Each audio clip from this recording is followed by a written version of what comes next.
Howdy, Hi. folks. Hey, thanks for tuning in. Hello. I hope this resonates with you and that you find us.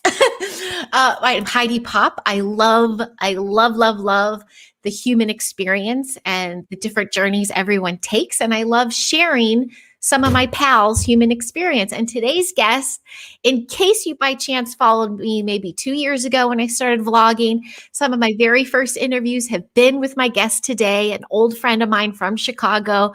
And it was until we started talking medical, we started getting taken down. But I thought it'd be a perfect time to reunite and do this again. Ladies and gentlemen, from Chicago, my buddy Rick Ramirez. How are you, Rick? Hello. I'm good. Good to see you again. I'm Out glad in we the get to play. out in the Chicago weather in the car because I got no Wi-Fi right now. So we're He's just having living his fun. best life. Yes, Yeah. having fun, making it work. He's Well, making this it is work. like you said before we got started. It's all the human experience. This is part of the human experience right here. It is. I watched him walk out of his apartment, get it. He had to like navigate to make it work. So thank you for doing all these extra steps to make this work. Of course. Well, why I thought it'd be fun to chat with you again about our human experience is you've had, in my eyes, I call it the Jedi ride. Like to me, just this focus, this determination, this you rode out a lot of sludge. And before we go back into your childhood a little bit, we've all went through a lot of trauma in 2020 and all these crazy mandates, and you are in Chicago where a lot of stuff was similar to LA. And like me as well, you had a lot of family drop you, you had a lot of friends, your social circles, your work, everything drop you because you were seeing through a lot that was happening, but you were not getting the support, and you had to carry on, and you carry on, you did. So I'm going to tap into a lot of random things. It's going to be a little bit of a ride, everybody. But if we can, let's try to kind of start at your childhood, your younger days, and that journey. I know you kind of stepped into the fitness world then too. So why don't you tell us what that was like for you as far as finding your focus and finding your drive? As a kid, the main thing, if anybody would knew me back then, would say like Rick was shy. Ricky was shy. That was the main thing. Like I was afraid to talk to people, all that kind of stuff. So my group of friends that I had were people that we all had like the same thing in common: riding bikes out in the street, building forts, Star Wars, GI Joe, that kind of thing. But I didn't go outside that circle a lot because I was just too shy. And I think the little things that got me out of it were like doing sports, because just being in that environment, you kind of have to show up, otherwise you don't get to play. So those are the things that helped alleviate the shyness a little bit. But it wasn't until like my early 20s when I realized, I'm like, why am I doing this? And there's still a little bit of that inside of me right now, but I don't carry it as much as I did when I was a kid at all. You mean the So fitness? Why are you doing that? Is that what no, you mean? Or why the why am sports? I carrying this bag called shy over my head? Oh, yeah. So in like my early 20s, I used to DJ weddings and parties and stuff. And I was DJing. I don't know if I shared the story with you on your vlog, podcast, whatever we want to call it. But Whatever that was. um, when I was DJing a friend's wedding, and after the wedding was done, like I'm like on the microphone, dancing, playing music, all that kind of stuff. And after the wedding, I was sitting down having drinks with my friends after the party was done.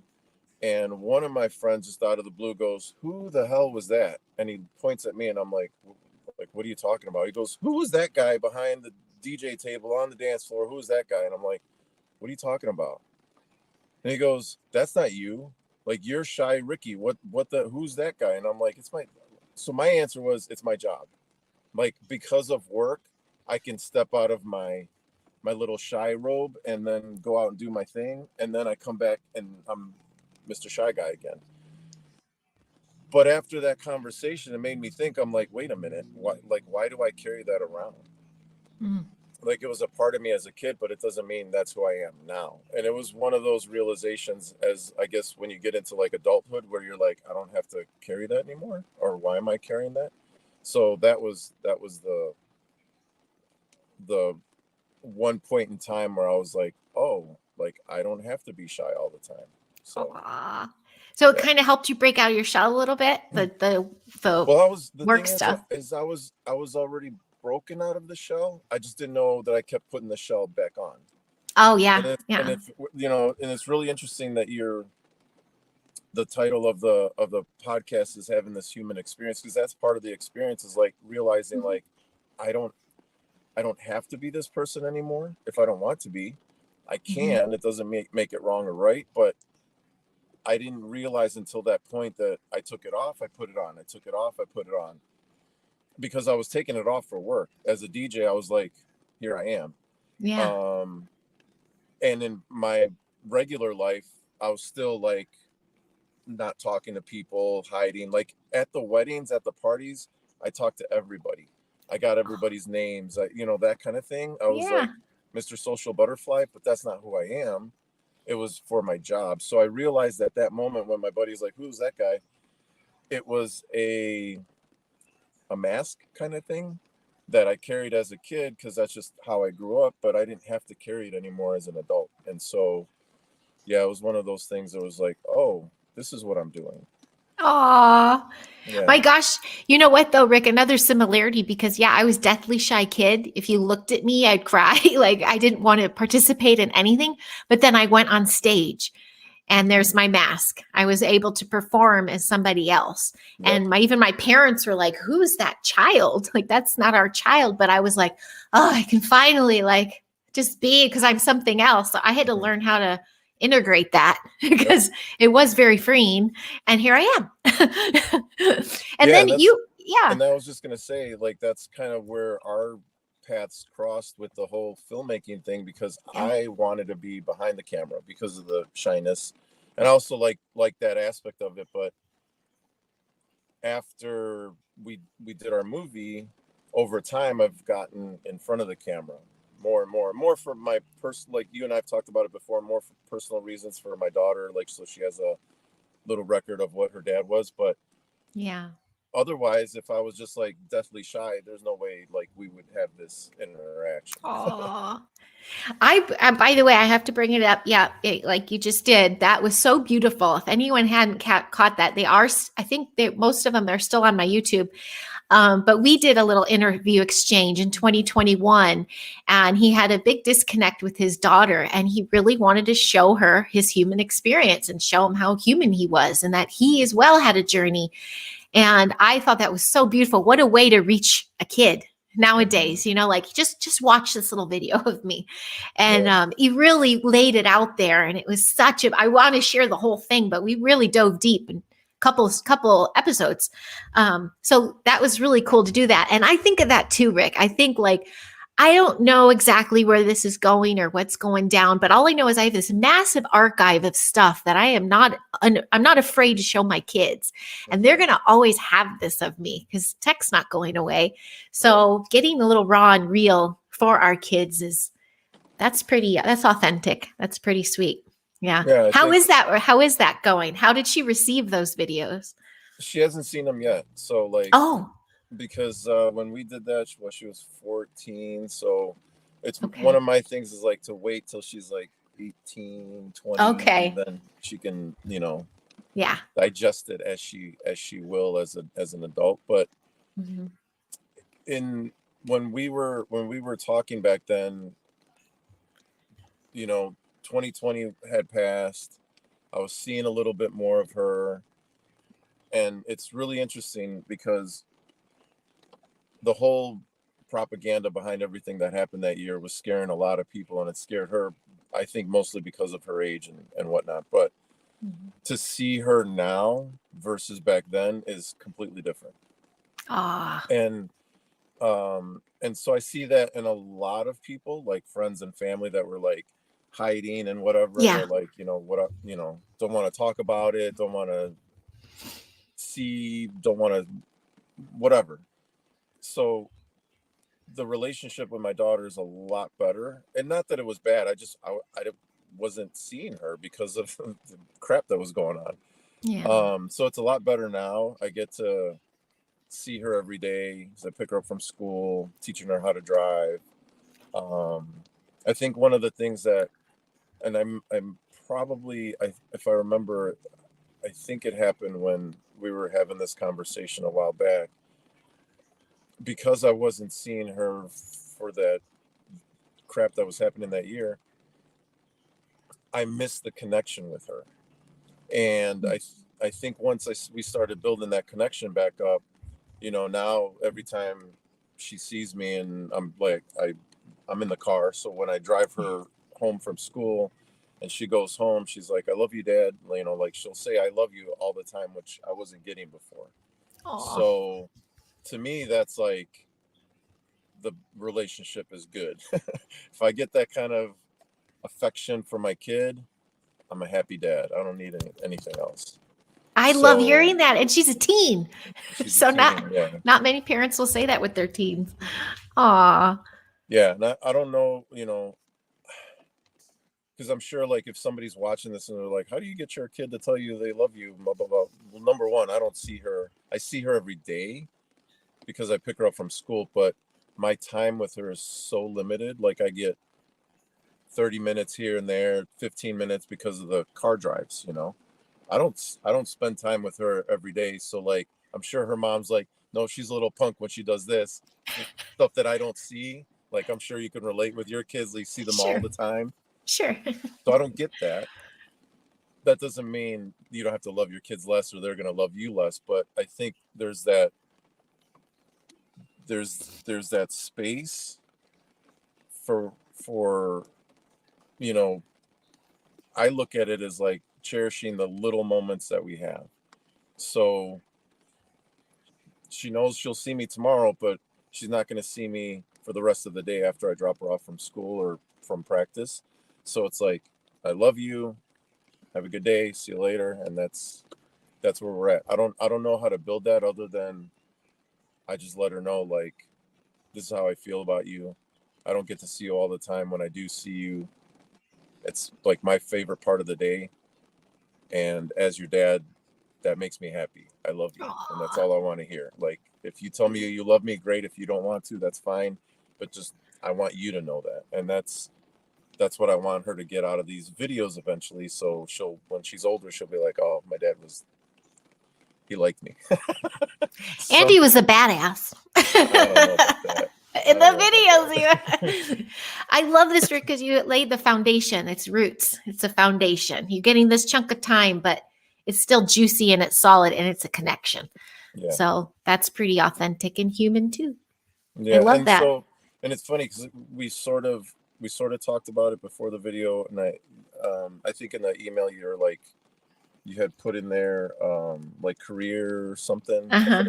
So I Like don't, service to other. Uh-huh. no, what was the career part that you had mentioned? The fitness journey. I know No. these. I sent you the beautiful email, and then these are the notes I make my sense. So, So there was a career something in there, right? Okay. I don't have a career. I don't think I've ever wanted a career. I'm one of these people that kind of, like, sort of floats through life. And so last year I tried to do a job. I won't say this is one of the things I probably won't say on the video. Okay. Like what I was doing, who I was working for, but I tried to do a job that I thought would maybe make a career-ish type of environment for me for my life. Mm-hmm. Well, that all fell through last year. Lost a lot of money. And the reason I was going down that path was because it gave me the opportunity to pick up my kid from school, take her to practice. So I had that, and I could work whenever I wanted to, sort of. Mm-hmm. And so that was the benefit of the job. But like I said, everything fell through. So now my career, if you want to call it that, is I'm working overnights. So I work 11 o'clock at night to 7 o'clock in the morning. Oh. And then try to get a little sleep here, pick her up from school, try to get a little sleep, take her to practice, get a little sleep, pick her up from practice, take her home, get a little sleep, go to work. That's my Oh, bless you. that's my Oh. routine right now. And one of the things that I talked about with her was like, hey, I'm doing this job. I'm tired as all hell. So the moments that I get to see you, like, don't be an asshole. Sorry for swearing, but That's like I'm great. telling like I'm telling my kid, like, just just have some respect because I'm doing this because I Oh, want to it makes see me you. cry. So I wasn't like I was basically letting her know, like, I have a choice in life, and my choice is to do the shitty job that doesn't pay a lot of money, that offers me no sleep, so that I can see you. Oh, And Rick. I think she gets it. And I think if anybody's listening to this, like I said, the parents that are like, how the hell do you get your kid to like respond like that to you? Well, I think she sees that I'm making the sacrifices for her. Yes. That's why. Yes. And it's only Yes. temporary. Like, in my mind, it's only temporary. I got 2 years until she graduates. So after these 2 years, like, the overnight thing will be done. And I'm already looking to kind of like get out of it as soon as possible. But in the Mhm. meantime, I'm like, this is the job I'm doing Yeah. so that I can see her, and she knows that. And I think that's kind of like where the respect thing comes from. Oh, and that's that Jedi mind I was saying, because you're like, okay, I see the light at the end of the tunnel. I got 2 years. I can do this. And you just rally and do it. Do Pretty you much. still train on the side? So I've known Rick too forever. He was a fitness trainer. I know that's not on hold because the sleep is so important, but that you were making a living at that really till lockdown, right? Yeah. I was making a living at that after lockdown. For Yeah. the people that were You just like found me, the others. yeah, Yeah. didn't Yeah. care or whatever. Mm-hmm. Um, no, I was mentioning before, I haven't physically worked out in 5 or 6 months because I have no energy for it. Like, I can barely stay awake to watch a TV show that I want to watch. And Oh, my time is really limited. Like I said, I try to get my little hours of sleep before I got to go pick her up and do something. yeah. um so, and it's interesting because you probably had this conversation with Lawrence on the healthy kids topic. Sleep is Mm. super Oh important. my I used to God, tell it's my clients that everything. all the time. And it's Yeah. funny, like, I don't know if you've ever seen those videos with the trainers that gain weight and lose weight to show like how it's done. I never wanted to be the trainer that doesn't sleep, but holy F, it's the worst experience ever. Oh gosh, So, bless you. Yeah, because you've been like Mr. Ugh for so long that you must be like, oh, but it's all for the love of your daughter. I'm like, oh my gosh, Rick. Ladies and gentlemen, Rick is single, just so you know. I just think that's a that, beautiful attribute. that You that know, schedule doesn't help the dating life either, by the way. it doesn't. I know. But you with that connection to your daughter and what you're doing for your daughter, that alone is like I'm telling you, Rick, I'm just so proud of you for that. So that's the other thing that goes into like the things that you and I've talked about in the past. Like, it's on the controversial side, like government sucks and propaganda and censorship and all that kind of stuff. But it really boils down to like personal responsibility, personal accountability. Like, my thing for me is my kid. I want to be there for her. I don't necessarily look at it like I have to have all the money to pay for her stuff because her mom takes care of her in that way. Like, I think that's the balance that her mom and I have. Her mom takes care of Good. sort of the financial stuff, and I'm there whenever she needs me. So, That's like, it's a as an example, balance. Yeah. yeah. So, like, as an example, the other day, her mom sends me a text that says, "Hey, she's having trouble with her eyes. Can you take her to the eye doctor?" And so instead of getting my little 2 hours of sleep, I'm taking her to the eye doctor. You know what I mean? So, like, there's balance in what we're doing, but the point that I'm making about like personal responsibility or accountability is like, this is the rock that I'm fighting on right now, is to be there for my kid. And I don't care what anybody says about my life and my finances and whatever, they can go fuck off. And it's kind of the same attitude that I had with the whole COVID thing. It's like, I don't like, this is who I am. And if you can't accept that, then F you, sorry. So yeah, that's kind of where Yeah. that comes from. Yeah, yeah, yeah. Yeah, we did. You were, like I said, living in Chicago. You still are. And you had to navigate all this but staying sane without the human Mhm. connection. Oh, speaking of being in the city of Chicago, how is that teaching her how to drive in the city? So I Do you told keep her that scooting out?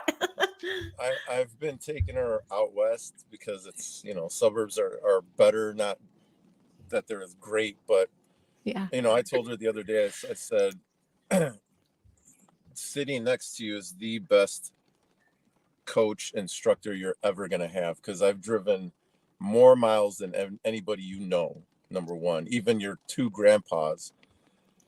I'm I've driven across this country multiple times, different vehicles, that kind of stuff. So I told her, I said, everything that I'm trying to teach you is to teach you to be a good, but like, driver, but I'm Mhm. also teaching her like the rules that they want you to have for you, and in order to get your license. And they changed a lot of stuff here in Illinois that I wasn't aware of. So I'm like, Really? got to stick Oh, to it. Yeah, bam. like when you and I were here, like Yeah. growing up, getting our license, it's like you turn 16, you go to the DMV, get your license, and you're good. Yeah. Uh, the kids, I don't know how it is in California, but out here, they're on a 2-year probation after, like, when they get their license at 16. If anything happens within those 2 years, Uh-huh. the state can technically prolong the probation past 18. Oh, no way. So like I'm sure after, it's probably the same here. I just don't know yet. Oh, yeah, wow. so after eight, if I'm reading it right, after 18, it's like you're off the hook. The state like considers you just another driver. But from Mhm. 16 to 18, if you get like a ticket for running a stop sign, something stupid like that, they'll hold you on probation until past 18. Oh, It's like wow. a weird system. I'm kind of okay with it, because it's making it like you Yeah. got to be like super safe, kind of safe Yeah, driver I like am that. kind of okay with that. Yeah. Yeah, 16 is so young now to me because I know because we're old, but yeah. there's so many other things. We didn't even have pagers when we were 16. Like No there were no distractions. distractions, Now exactly. it's the car itself is a freaking cockpit of a Yeah, distraction. and So I'm they've okay changed a with lot this of things. rule. Yeah, Wow. Okay. it's Yeah, I interesting. told my kids I'm taking them to the high desert. I go there, you're not learning to drive in LA or back to Chicago at least. At least Right. Chicago, they're they're on a mission. Here, they're just like, Hmm. it's raining. Oh Yeah, but she's doing good. no. She's Good. yeah, Good. It sounds like she's doing really good. Yeah, yeah. that must be heart wrench because you're so into the body and the body mind connection, and then you made a major sacrifice. So, but you have the light at the end of the tunnel there. So, I don't know. I would never, I honor you for that. Thank you. You can't get those years back and that time back with your kid. So, Mm-mm. making that your priority.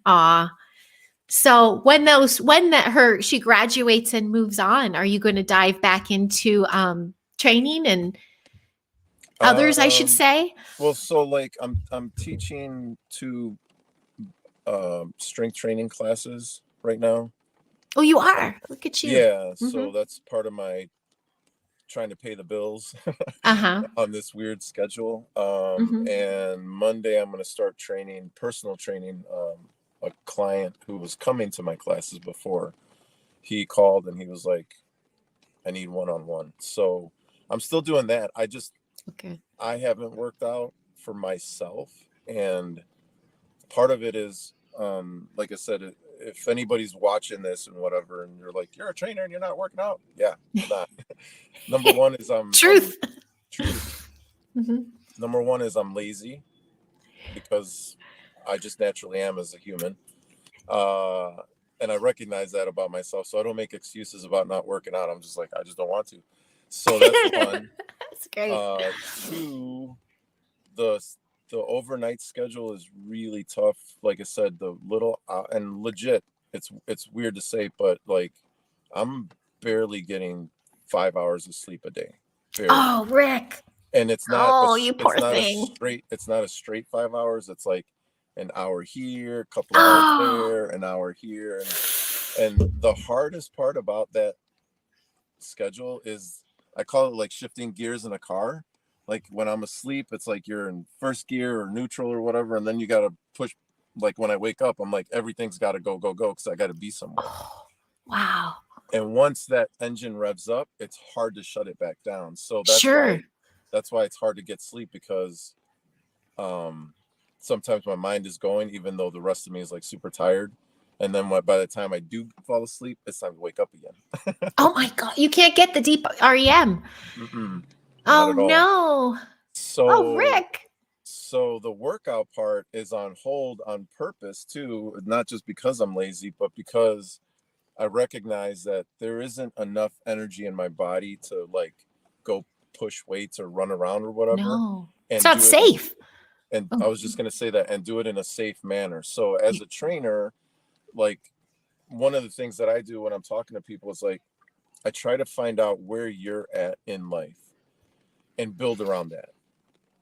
I've seen trainers be like, hey, you're going to train with me. This is what we're doing. And that's fine for a certain group of people, I think. But not for everybody. Like, there's no way. You as a trainer, I think personally, you have to meet people where they're at and pull them slowly to the results that they want. Because like I said, if I had a trainer and somebody was trying to train me, I'd be like, we're going to be in first gear and we're going to go really slow, and I don't want to lift heavy weights. And if you try to make me lift heavy weights, like, I'm gone. Like, it's one of those things, like, the amount of energy and the amount of focus I have is not safe for me to do the crazy shit I used to do in the past. There's no way. Well, that is part of the training. You're telling people this is the priority to keep myself safe. This is what I got to do. So some people have to be reminded of that and shown the example of that. Yeah. So you're doing what you have to do. Yeah, totally different conversation than we've had before, because you were, in the gym, you're private teaching, and it's so if I was watching this, I'd be like, well, what about the weekends? What about the free time? I work 7 days a week. Oh my goodness, you do? Mm-hmm. Is this like security or something? You probably can't take naps on the job or anything. No, yeah. So it's I'm working security at a club, which is also an interesting kind of thing, because that's a whole other set of vibes. Yeah, so you got to stay alert, you got to stay awake. So my adrenaline some nights is kicking, so like I have to work out. Right, Bo? And everything. But that's a lot of energy to take on. There you go. Just a car, just a threatening car. Let me mute him a sec.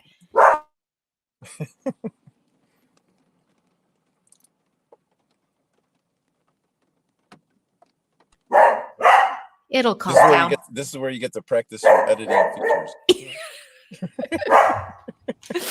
Sometimes he's good for a laugh, but other times it's like, there's nowhere I can go in this house without something. Okay, we get it. Thank you.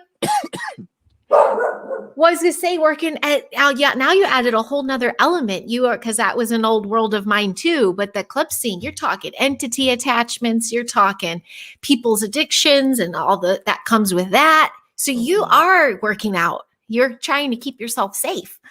Really, try not to bring home all that energy with you. Oh gosh, tough. That's not easy. If I was back in the 90s, back in the day, you'd probably see me there every night though. I'd be dancing on a platform. I see the regulars every weekend. Trust me, it's weird. Oh my gosh, so many of us. I'm getting triggered. Flashback. Shake it off. Yeah. Bad vibes. Oh my gosh. God bless ya. Man, I didn't know all that, Rick. That's intense. Yeah.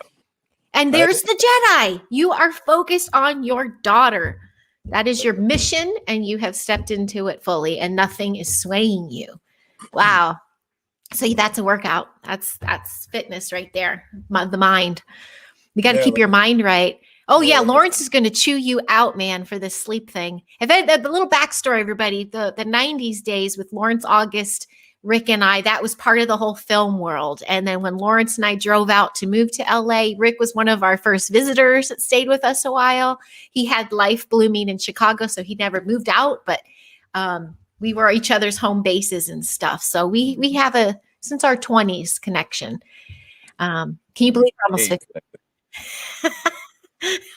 We stayed connected. Stayed connected. Yes. Oh my. Well, yeah, I'm feeling the ride with you, your journey. You're maybe just chatting in a car, but I'm exhausted. I'm like, that's my life.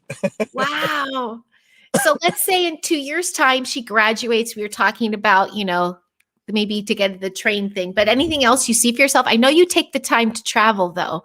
You took yourself to Florida. You just had to see the ocean, that kind of thing. So you do know how to get yourself centered in the water. And that's again, that goes back to like that whole personal responsibility thing. Like I know if I really pushed, I could work out, but I don't. Like I said, there's just a lazy part of me that's like, no, I don't want to. Not with this ride right now. But I did.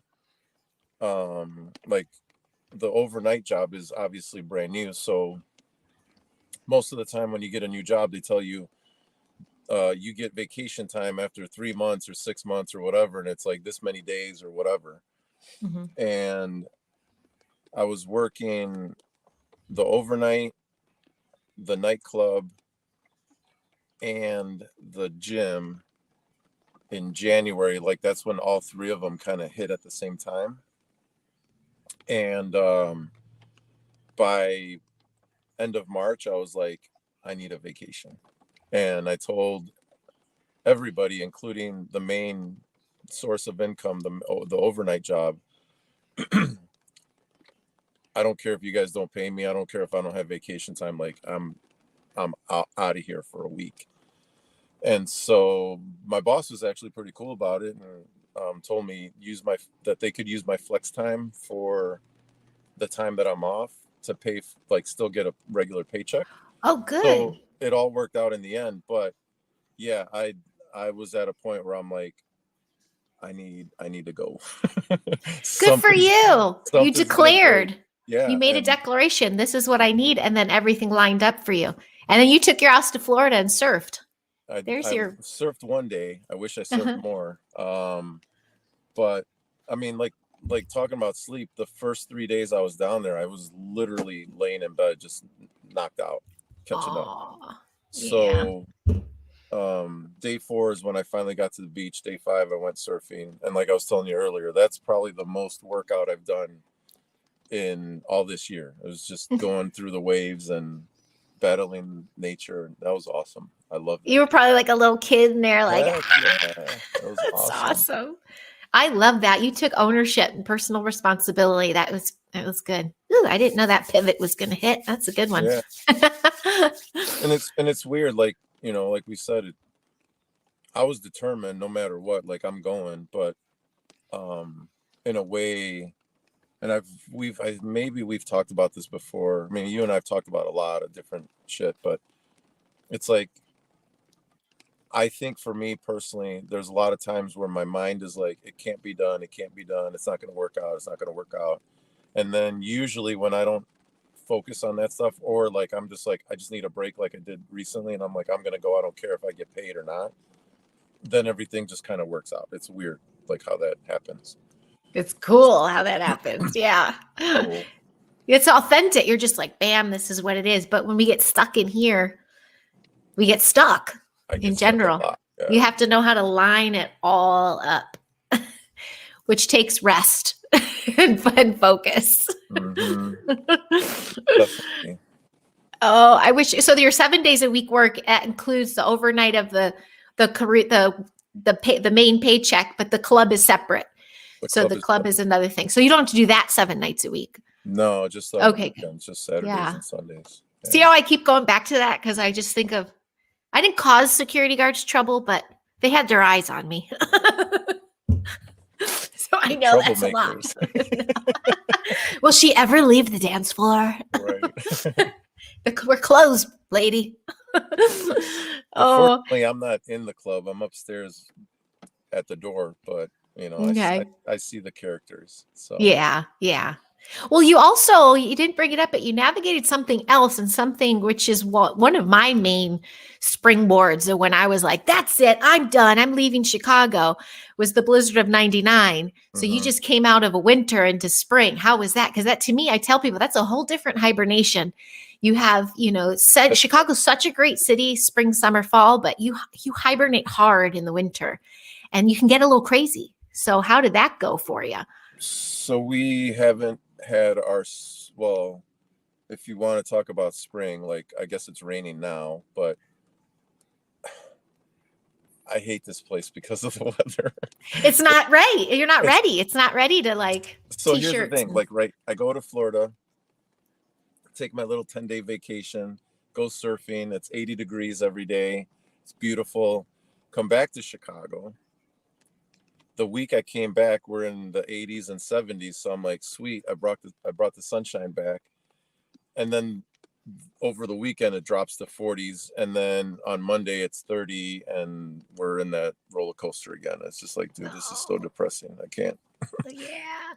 Yeah, you might have a little bit of the SADS, the seasonal affective disorders too. You can Yeah, only take that kind of weather for so long. So that's another thing you're navigating, I think. Because yeah, that can be a big swift kick. Mhm. big time. Do you find living in the city? I know you're very focused, but I know there was the time when I got a little depressed, or when it was almost comforting to live in a city because you're surrounded by people and all that energy, but you can be very independent and alone within it. Do you find you'd rather be like in a quiet suburb apartment, or being in the Yeah, city is almost you do? yeah. I think I'm on the different side of the Scorpio vibe where I'm like, I want to be alone. If I'm around people, I'm fine. Like at the club, I'm around people or whatever.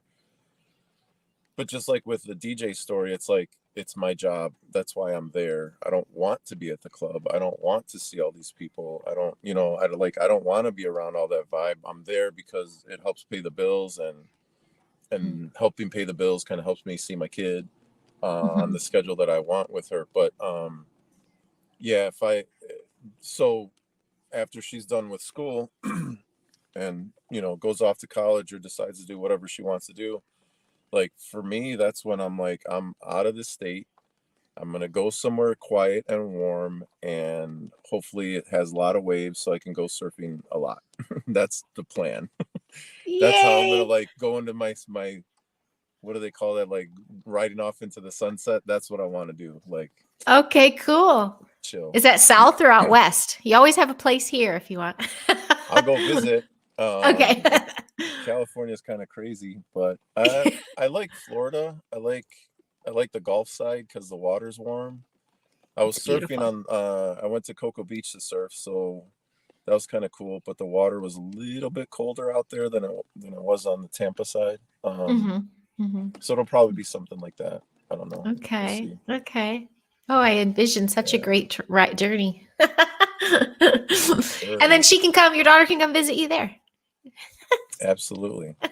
Or if somebody wants to adopt me and like have me move in with them in Hawaii, I'm all for that. Like that's the ultimate. That would be the best. Now that's going out west past Cali. Yeah. Past Cali, all Pass the it. way Just past visit Cali. us and pass. Yeah. Yeah, I'm no longer down in the trenches there. I'm kind of call it the up and away house. So it's a lot more peace. It's like we're in it, but not of it. But there is this, not a timeline we've given ourselves, but we're really here for the kids to finish their enrichment center and just hit that age where we don't have to upright move them. But I know the giant, he hasn't seen much of the United States, but he did like the slower down pace of Wisconsin. And we're in tiny town of Wisconsin. So it's Hmm. not like Milwaukee or Madison. Right. It's chill. And so I'm like, yeah, I think let's get to the chill vibes. Give For the sure. kids, that quiet summer vibe. We used to also dive deep about, of course, propaganda, agendas. We're very aware and awake to all that stuff, everybody. Nothing, I don't think there's much of anything you can present to Rick. And he's like, yeah, been there, done that. But you don't have much time to research or follow along with anything anymore, which is probably a good thing. let it all become unhinged. Well, it's funny because some people ask me, they're like, what's going on with this now? What's going on with that now? I'm like, dude, it's been happening for years. You're just now waking up to it. Come on. So yeah, I'm getting a lot of that. Mm-hmm. Well, it's good. Better late than never. Yeah, and it's funny because when you've like, so talking about controversial stuff, right? I was listening to a podcast. I won't mention what or whatever because I don't want to like have people go, oh, let me go check that out. Just know that here's how on a weird level like open-minded I am about stuff. I'm listening to this podcast, and you probably search it just from what the conversation that I'm talking about. But anyways, so this guy is he's like really into the myths and ancient like scriptures, and not just like the Bible and Christianity, but like as much as he can get his hands on, right? And he has this guy on the show because the guy that he was talking to was probably the only one that was willing to go down this deep rabbit hole with him about a verse in the Bible that alludes to, according to their conversation, how Jesus might be a pedophile. And I was listening to this, and I was like, what? But instead of like shutting it down like completely, I'm like, let me hear what they got to say. And it was interesting listening to it, because I thought about you when I was listening to the podcast, because I'm like, how many people would be willing to go down that rabbit hole and just have a discussion about it? Yes. And it made me think, because of like what's been happening the last 3-4 years or whatever, like people just like are like, oh, don't, you're saying the wrong thing, like I don't want to like we're not having this conversation. And the weird thing is, like, the people that shut down early on that are now starting to wake up shut down because they were getting information from like their news sources, and people like you and me were like, yeah, but did you hear this piece of data, or did you read this article or whatever, right, from reputable sources, right? Mm-hmm. So for me, it's just interesting that like people will shut down over just like surface level stuff. And here I am listening to this podcast about the possibility of this character in the Bible being a pedophile that everybody looks up to, and I was just like, wow, that fucking twisted my brain, but okay, I'll go with it. Like, let's hear what you guys got to say. And it was an interesting conversation for sure. I think that what you're saying is, that the healthy conversations of hearing all's perspectives without losing who you are in it, whether that becomes your all and nothing, and if no one else believes it, they're less than you, and it just becomes your life. It's like healthy. It's a part of a healthy balance is to be able to hear and discern and digest and not get affected by it. Right. And we saw so many people get off their altar, or what's it called, axis, because they just become unhinged. So good for you for being able to tackle something like that. I mean, just the name Jesus alone is triggering for people. So there's so many perspectives of that. It was an interesting conversation, but like I said, for me, the thing that interests me is, what are the things that people are talking about, and where does the conversation, like, where does it go? Where is it leading? Right. What's it to? And ultimately, I think the conversations that are getting a lot of attention right now, or like the people that are getting a lot of attention right now, like the Joe Rogans and the Jordan Petersons, or, you know, all these guys that are open to having talks with a bunch of different people. Yeah. I think part of it is they're first willing to have that conversation and just say, like, let's see where it goes, you know. It's just it's interesting to me, like, yeah, I think one of the other things that, let's go down the rabbit hole, Heidi. I think one of the other things that throws people off is, like, on Facebook, every once in a while, I'll post a question like, was Hitler wrong? And people lose their shit. or they don't, Yeah, or like that post will get 0 responses, and sure.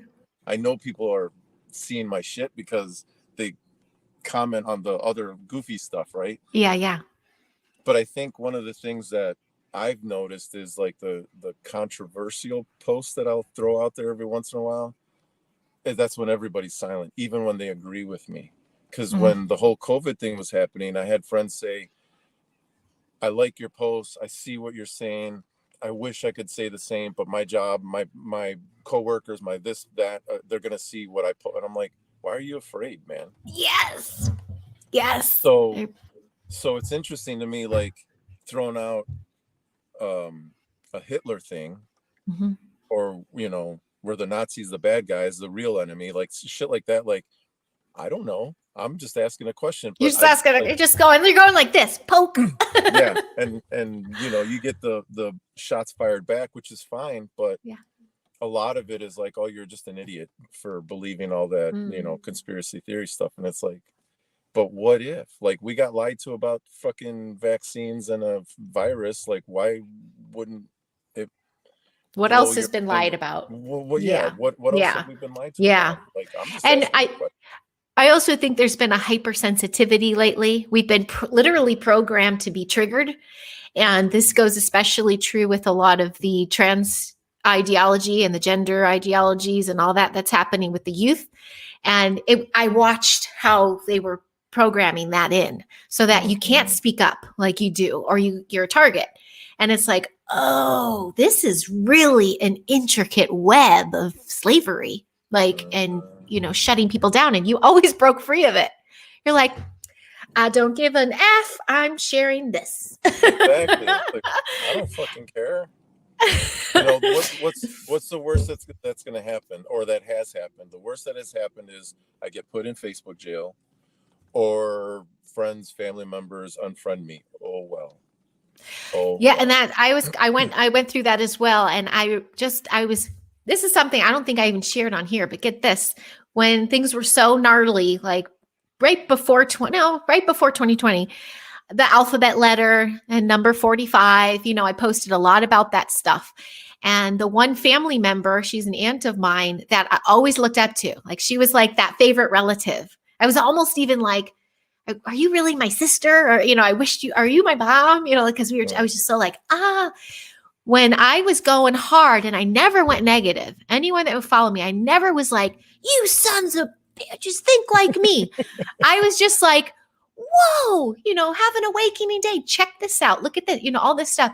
Right. That aunt and her family, all of them included, my cousins, all that connected to her, said I drank the Kool-Aid. They'd look at me like this, and they'd put me on blast, and my heart was ripped to pieces.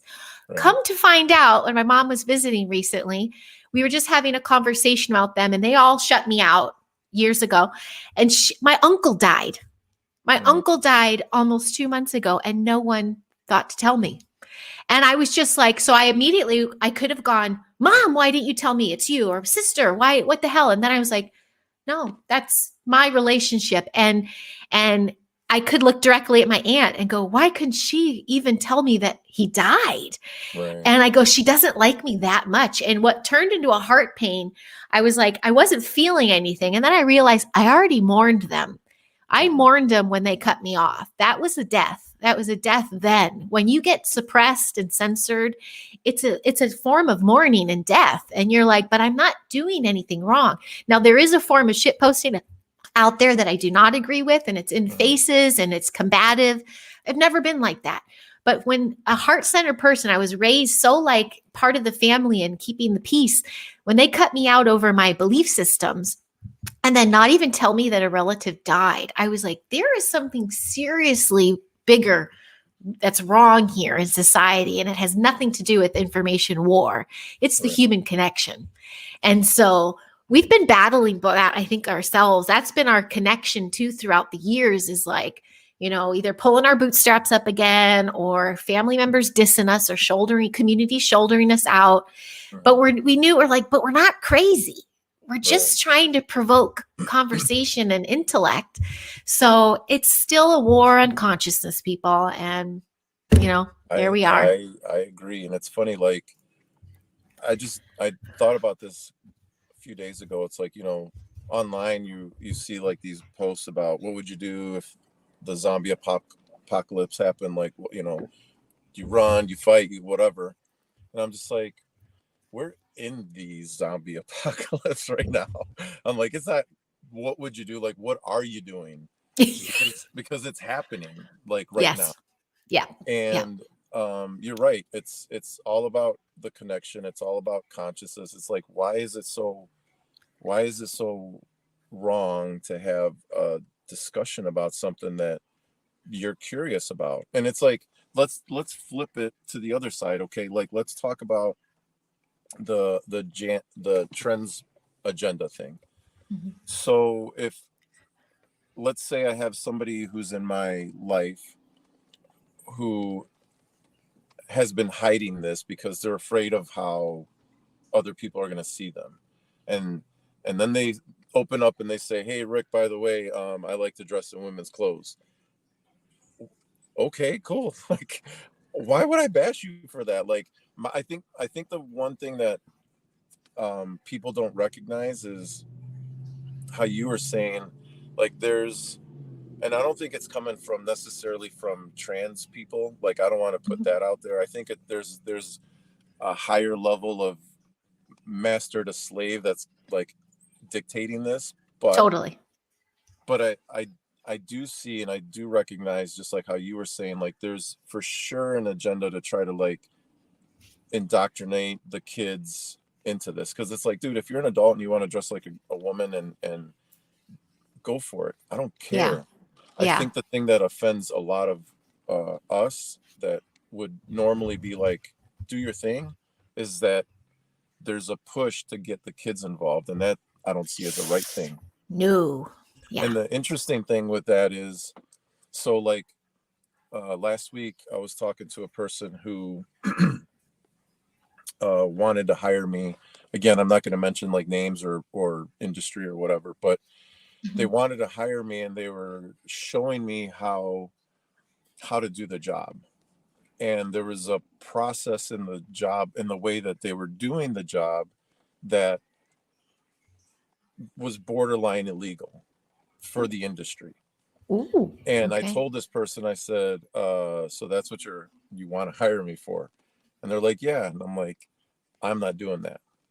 And so I told her, I said, look, as a little side story, just to kind of get you an idea of where I'm coming from. And I'll share this here because I think it's fucking hilarious as hell.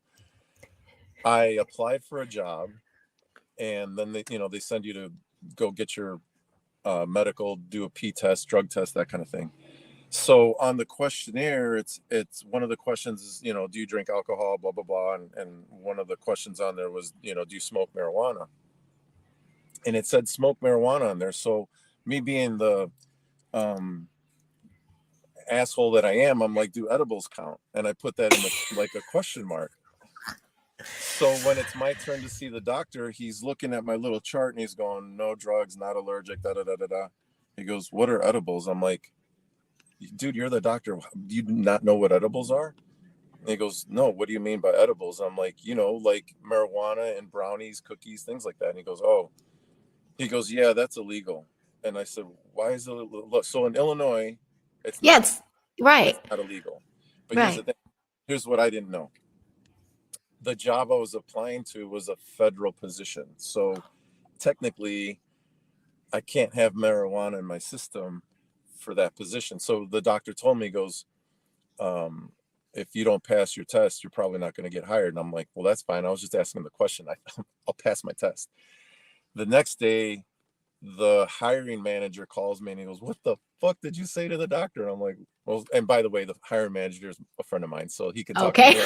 It's like, oh, But he's subtle. like, what the fuck did you say to the doctor? And I'm like, what? Why? What happened? He goes, they flagged you for no hire, so they're not hiring. The company's not hiring you. He goes, what did you say? And I'm like, I asked him if freaking smoking marijuana is the same as edibles, because I didn't know. And then he tells me that it's illegal because of the federal position or whatever. And he goes, you never tell the doctor that you're doing blah blah blah. And I said, well, what's the problem? Did I pass my P test or not? Did I pass the drug test or not? And he goes, yeah, you passed. And I said, then what's the problem? He said, Because you told the doctor. Well, he said the problem was that I told the doctor that I did edibles. So I said to my friend, I'm like, so your company doesn't want to hire me because I told the doctor I was doing edibles, but I had no drug in in my your system. system. Yeah. So I'm telling the truth, but you don't want to hire me because I told the truth. Like, that's fucked up. So with this person that I was talking to last week, when they were showing me the process of how to do the job that they want me to do, and I was like, I'm not touching that. For me, it was a form of integrity. And I think when people hide behind agendas, when people try to censorship friends, family members, or whatever, because they're listening to the man, like, your integrity level has just dropped in from my perspective. Respect gone. And Yeah. yeah, because it's like, dude, like, come on, like, people, I know people lie, cheat, steal, all that shit all the time. They tell little white lies. Happens in relationships all the time. I've gotten to a point, and I don't know if it's age, where I'm like, fuck that shit. Like, at some level, you just got to stop it and own up to who you are as a person, because like that, like I said, when people are like, oh, you're a trainer, why are you fat? Why aren't you working out? Because I don't want to, because I'm lazy. That's why. I don't make excuses. I tell you how it is. And when I want, You're not sleeping, Rick. If you were, well, you'd be training. Yeah. that's part of it too. But if I really wanted to, and I know this from training a lot of people, that, you know, it comes in waves. Like, people get the urge, they want to train, they feel fat, the whatever, and then they go out and do it. Some people stick with it, some don't. I just recognize, as a person, and we're talking about like this, you know, the human connection and the human experience. Part of the human experience is like, we go through waves, you know. Yes. And I think my wave right now is like, be honest, have integrity, tell, you know, you don't have to be an asshole, and I try not to be. I know I come off as an asshole sometimes, but it's like, just tell your truth. It doesn't have to be the truth. It doesn't have to be what the government says. It doesn't have to be what you believe from a book. It just like, hey, this is what I see, and this is how I think right now. It might change, it might not, but like, if you're asking, or if I want to share that, if I want to express myself as a human, that's what you're going to get. Live with it or don't. I don't care. And the last few years, we've gotten the, you know, the people that don't want to live with it, and that's fine. I'm cool with that. But it's so funny to see the hypocrites come back. Yeah. I was 3 years ago, when the whole COVID shit was happening, I was willing to die on that sword that, like, the government is lying to us. And here we are 3 years later, finding out they were lying to us. Yep. So and no one's saying can't wait for an apology for people, because you might not ever get one. Exactly. So all the people, all the close friends and family members that I had that were like, mask up, get your vaccine to save everybody. Where are you now? Right. Have they checked in on you? No, nothing. Yeah. So it's like, come on. I hear you. Oh my goodness. But to me, that's the biggest thing is integrity. That's everything for yourself. Yes, that's absolutely everything. I think that's the perfect way to kind of wrap this up, because like you were saying with that conversation you saw online about Jesus and stuff, it takes an authentic person to really speak their opinion on that. And I honor that in somebody. Doesn't mean I'm going to follow what they're saying. I mean, I can follow along, but that doesn't mean that's my belief system, but I'll honor them for having theirs. And we lost that. A lot of people forgot that part. There's so many good, like, truthers and disclosure people and all that. They're infighting right now because they're calling each other out. Fine, but you're still looking outside yourself, people. What's your truth? What's your compass telling you? And can't you, with compassion and humanity, look at someone else and go, well, that's theirs. Me, I'm going to embrace all my parts. You know, like, the humanity got lost. So I think it's time for us to bring the humanity back. We're sharing our human experience, have a little compassion for everybody. Oh, Rick, I have so much compassion for you making these choices for your daughter. And Now I got to get maternal. You're taking your vitamins and supplements, right? At least keep your vitamins in check and lots of hydration. No, none of that. No. Okay. Lawrence and I are going to send you a care package. Oh, that would be awesome. But no, I like, oh man, no, Yeah. it's not.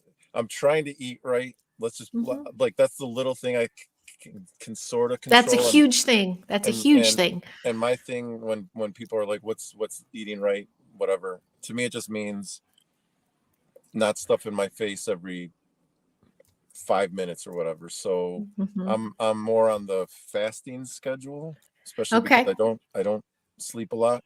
Yeah. So like there's 5, 6, 7, 8 hours between meals. That kind of thing is happening. Okay, right I gotcha. So, well, that's already kudos, because I know at the baby time and breastfeeding time, that was the only thing that kept me up, is if I kept eating something. So now in the middle of the night, I'm like the zombie that walks downstairs and eats. Just that's a whole other show, everybody. But thank you so much. How to be a mom.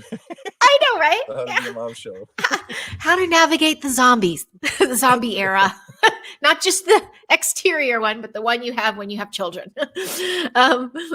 Well, this was a beautiful journey. Thank you for being so raw and authentic. I knew you would be, and I appreciate that. And you always have. And this will, your journey is nowhere near complete, nor, and I love how you've made your daughter your focus. She's the light at the end of the tunnel for you, and sacrifices come with that. So I know one day when she's old enough and she sees those videos, and maybe she'll see this video, she will see that's the man I want in my life. She's going to choose a man that chooses her, as well as making the sacrifices to make a relationship work. And so thank you for being that divine masculine out there doing the hard work.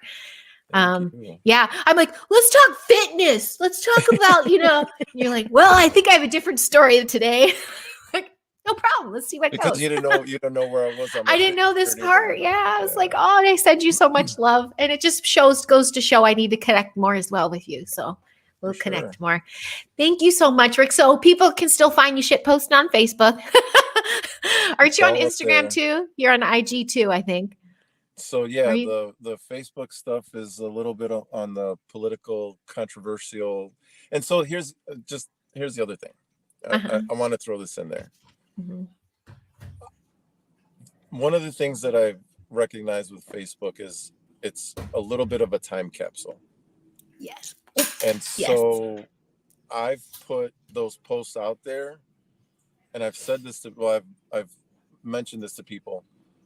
If it comes back 3 years later when Facebook does their little memories things and I was wrong, I'll be like, well, damn, I was a dummy 3 years ago. But if I was right, then it tells me I'm on the path that I need to be as far as like information and whatnot. But it's also entertaining for me to find stupid shit and like political shit and post it out there and see what kind of reaction I get. You're fishing. Because it makes me laugh, because it's like, dude, it's just like, why get upset over this stuff? It's like, whatever. So anyway, so so doing this interview vlog podcast with you, more than anything for me, the focus in the back of my mind is like, this is what my kid's gonna see, and I want her to see her real dad, not when you know how you can sometimes talk about things when people aren't around. Sometimes like you're saying, like your aunt, like that kind of thing. So I'm not having those conversations with my kid yet, but what she sees here, she'll understand, I think, one day. Thank you for saying that. I love those Facebook memory bumps. I stand by everything I've said. And to me, it's a time capsule of showing people, like, despite rumors, despite being shouldered, despite anything, my history is 10 plus years in the making. And then you could go back to MySpace in those days and LiveJournal. I've been raw and authentic on all of these, sharing a piece of me. And my kids are going to see that one day. And I am not embarrassed. And I'm not like, oh, I shouldn't have done that. And when she watches all this, you know what? Our parents swear. So what? Well, thank you again, Rick. People, you should check out and support. We all need a little love and support out there, but supporting your page would be great. You do have some great posts, and we get shadow banned all the time. I have to physically look for you to get you in my feed. So that's another patriot that needs our help, everybody. So Rick Ramirez, ladies and gentlemen, from Chicago. Thank you, Rick, for joining. Thank you for being here, and thank you. Thank you. And thank you to those tuning in. I do hope it resonates, and let us know your thoughts. And I do have to do this because the algorithms tell me to, but don't forget to hit like and subscribe and that notification bell. I am continuing to grow. Okay. Thank you, everybody, and have a